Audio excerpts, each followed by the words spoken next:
आपलं स्वागत. पाहूयात आजच्या ताज्या घडामोडी. साहित्याला कोणत्याही भाषेचे बंधन नाही. साहित्य हे प्रत्येक मातृभाषेचा आत्मा आहे.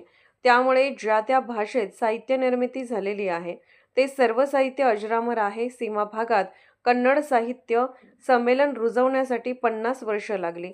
आज सरकारी शाळा व मातृभाषांचे अस्तित्व धोक्यात आले आहे. त्यास आम्हीच कारणीभूत आहोत. कन्नड साहित्यामध्ये 8 साहित्यिकांना ज्ञानपीठ पारितोषिक मिळाले आहे. त्यामुळे कन्नड भाषा ही आहे दर्जेदार आणि अस्मितेची आहे. परदेशातही कन्नड भाषेचे अध्यापन केले जात असल्याने ही अभिमानाची गोष्ट आहे. सीमा भागात मराठी कन्नड भाषा संवर्धन होत असून यातून भाषा बांधव्य पाहण्यास मिळतो. आपल्या मुलांना मातृभाषा व सरकारी शाळांमधूनच शिक्षण देणे गरजेचे असल्याचे प्रतिपादन प्राध्यापक डॉक्टर बसवराज जगजंपे यांनी केले. ते कारदगा येथील कन्नड बळग आयोजित 8व्या कन्नड साहित्य संमेलनात संमेलन अध्यक्ष म्हणून बोलत होते. यावेळी संपादना महास्वामी अमरेश्वर महाराज शिवप्रसाद महाराज म्हणाले, हे संमेलन खरंच कन्नड भाषेचे अस्तित्व जपणारे आहे. मातृभाषेतील शिक्षणाने मुलांच्यावर चांगले संस्कार होतात, पण आपल्या मुलांना मातृभाषेतून शिक्षण देण्यासाठी पालकांची उदासीनता दिसून येते. कन्नड भाषा व सरकारी शाळा टिकवण्यासाठी काळाची गरज असून भाषेच्या संवर्धनासाठी आम्ही कटिबद्ध असल्याचे सांगितले. युवा नेते उत्तम पाटील, बुढा अध्यक्ष लक्ष्मणराव चिंगळे, अण्णासाहेब हवले, राजू वडर यांनीही मनोगत व्यक्त केले. स्वागत व प्रास्ताविक भाषणात गौरव अध्यक्ष राजू खिचडे म्हणाले की गेल्या 8 वर्षापासून आम्ही या सीमा भागात कन्नड साहित्य संमेलन भरवत आहे. आमचा एकच उद्देश आहे की कन्नड भाषा व साहित्य टिकले पाहिजे. यासाठी कन्नड बळग सातत्याने प्रयत्न करीत असल्याचे सांगितले. सकाळी 8 वाजता ध्वजारोहण, भुवनेश्वरी पूजन, ग्रंथपूजन, कुंभमेळा, भुवनेश्वरी मिरवणूक पूजन राजेंद्र वडर यांच्या हस्ते झाले. गावातील प्रमुख मार्गावरून रथातून व विविध वाद्यांच्या गजरात संमेलन अध्यक्ष बसवराज जगजंपी दाम्पत्य व मान्यवरांची भव्य मिरवणूक काढून त्यांचे स्वागत करण्यात आले. कैलासवासी शेवंता मुराबट्टे व्यासपीठ उद्घाटन डॉक्टर अभिनंदन मुराबट्टे, तर कैलासवासी मोहन मेळवंकी सभा मंडपाचे उद्घाटन सौ श्री रतन मेळवंकी यांच्या हस्ते झाले. ग्रंथपूजन उत्तम पाटील यांच्या हस्ते झाल्यानंतर मान्यवरांच्या हस्ते दीपप्रज्वलन करून साहित्य संमेलनाचे उद्घाटन करण्यात आले. उपस्थित मान्यवरांसह विशेष गौरव म्हणून तात्यासाहेब चौगले, डॉक्टर सुदर्शन मुराबट्टे, क्षेत्र शिक्षण अधिकारी महादेवी नाईक, मंगल खोत, सुधीर कुंभोजकर व शिवानंद भागाई यांचा सत्कार करण्यात आला. सूत्रसंचालन माणिक चंदगडे, शकुंतला कमते व भाऊबली नरवाडे यांनी केले. कार्यक्रमास ग्रामपंचायत अध्यक्षा स्वाती कांबळे, उपाध्यक्ष सुभाष ठकाणे, परमपूज्य Darikhan Maharaj, Mahadev Talwar, Kuber Alate, V K Khot, J B Janwade, Arvind Kharade, Arun Desai, Mahavir Patil, Sumitra Ughale, Sanjay Gawade, Virendra Khot, B B Patil, Mahadev Dange, Kiran Sadalage, Nivedita Bage, Prema पडवाळे, Balasaheb नवनाळे यांच्यासह कन्नड बळगचे पदाधिकारी व साहित्य रसिक उपस्थित होते. SB न्यूजसाठी बोरगावहून मुख्य संपादक शिवाजी भोरे. ಕೊಟ್ಟರೆ ಅವ್ರು ಇದಕ್ಕಿಂತ ಮುಂದೆ ಪ್ರಾಮಾಣಿಕವಾದಂಥ ಸೇವೆಯನ್ನು ಸಲ್ಲಿಸ್ಬೋದು. ಅವ್ರನ್ನ ನೋಡ್ಕೊಂಡು ಇನ್ನೂ ಉಳಿದ ಜನ ಕೂಡ ನಾವು ಆ ರೀತಿ ದೇಶದ ಸೇವೆ, ನಾಡಿನ ಸೇವೆ ಮಾಡಬೇಕು ಅನ್ನೋಂಥ ಭಾವನೆ ಅವರಲ್ಲಿ ಹುಟ್ಟುತ್ತದೆ ಅನ್ನುವಂಥ ವಿಚಾರವನ್ನು ಈ ಸಂದರ್ಭದಲ್ಲಿ ನಾನು ವ್ಯಕ್ತ ಮಾಡ್ತಾ ಈ ಒಂದು ಕಾರ್ಯಕ್ರಮಕ್ಕೆ ಉದ್ಘಾಟಕರಾಗಿ ನಮ್ಮ ನಾಯಕರಾದಂಥ ಸನ್ಮಾನ ಶ್ರೀ ಪ್ರಕಾಶನ ಹುಕ್ಕೇರಿಯವರು ಬರಬೇಕಾಗಿತ್ತು.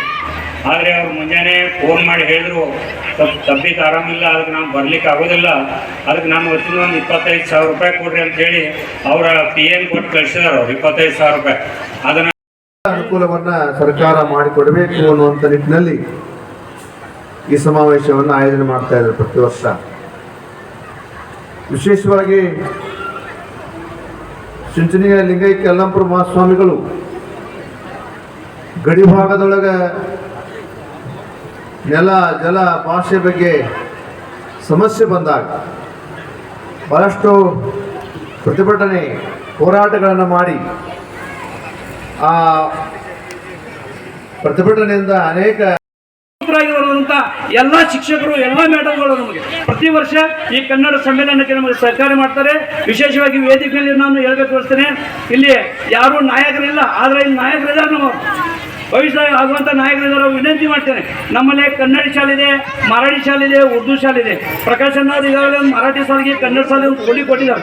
ಇವತ್ತು ಅವ್ರು ಹೇಳಿದ್ದು ನಾನು ಉರ್ದು ಶಾಲೆಗೆ ಒಂದು ಕೊಲ್ಲಿ ಕೊಡಬೇಕಂತ ಹೇಳಿದ್ದು, ಅವ್ರು ಕೊಡ್ತೇನೆ ಅಂತ ಹೇಳಿದ್ರು.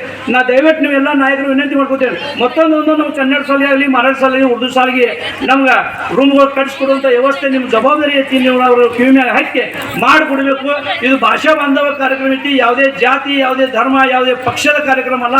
ಕನ್ನಡ ನಾಡ ನುಡಿನಲ್ಲಿ, ಕನ್ನಡ ನೆಲ ಜಲದಲ್ಲಿ ಬೆಳೆದಿರುವಂಥ ಪ್ರತಿಯೊಬ್ಬ ವ್ಯಕ್ತಿ ಈ ಸಮಾವೇಶದಲ್ಲಿ ಭಾಗವಾಗಬೇಕಂತ ಸಲುವಾಗಿ ಈ ನಾವು ಕಾರ್ಯಕ್ರಮ ಮಾಡ್ತಾ ಇದ್ದೇವೆ.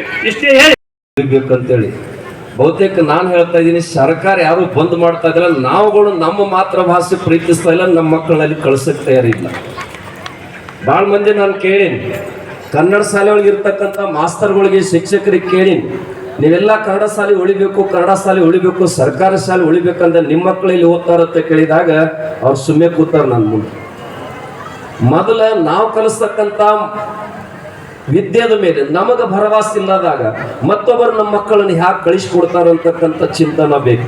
ಮೊಟ್ಟ ಮೊದಲು ನಾವು ಯಾರ ಕನ್ನಡವನ್ನು ಪ್ರೀತಿಸ್ತಕ್ಕಂಥ ಮನಸ್ಸುಳ್ಳವರಿದೆಯೋ ನಾವು ಮೊದಲ ಪುಣ್ಯಾತ್ಮರ ನಮ್ಮ ಮಕ್ಕಳನ್ನ ಮಾತೃಭಾಷೆಯಲ್ಲಿ ಕಲಿಸ್ಬೇಕು ಅಂತಕ್ಕಂಥ ಪರಿಕಲ್ಪನೆ ನಮ್ಮಲ್ಲಿ ಬರಬೇಕು. ಅಷ್ಟು ಉದಾಹರಣೆಗಳದಾವ. ಆಗಾಗ ಕಿರಿಕಿರಿ ಆಗ್ತಿತ್ತು, ಸಂಘರ್ಷ ನಡೀತಿತ್ತು, ಕಾಡ್ತಿದ್ರು, ಪೀಡಿಸ್ತಿದ್ರು. ಆದ್ರೆ ನಾವು ಏನು ಅದಕ್ಕೆ ಪ್ರತಿಕ್ರಿಯೆ ತೋರಿಸದ ನಾವು ಏನು ಕೆಲಸ ಮಾಡಬೇಕು, ಕನ್ನಡದ ಕೆಲಸ ಅದನ್ನು ಮಾಡ್ಕೊತ ಬಂದು 73ನೇ ಇಸ್ವಿ ಒಳಗೆ ಮೊದಲನೇ ಸಲ ನಾವು ಯುವಕರು 1 ವರ್ಷ ಆಗಿತ್ತು. ನಾನು ಲೆಕ್ಚರ್ದಾಗಿ ಲಿಂಗರಾಜ್ ಕಾಲೇಜ್ನಲ್ಲಿ ಮೊದಲನೇ ಸಲ ನಮ್ಮ ತಾನಾಜಿ ಗಲ್ಲಿಯಲ್ಲಿ ಬಸವ ಜಯಂತಿ ಆಚರಣೆ ಮಾಡಬೇಕು. ಆಗ ಸಿಯಾಲ್ ಸಿಂಗ್ ಅಂತ ಹೇಳಿ SP ಪ್ರೊಫೆಷನರಿ ಇದ್ರು.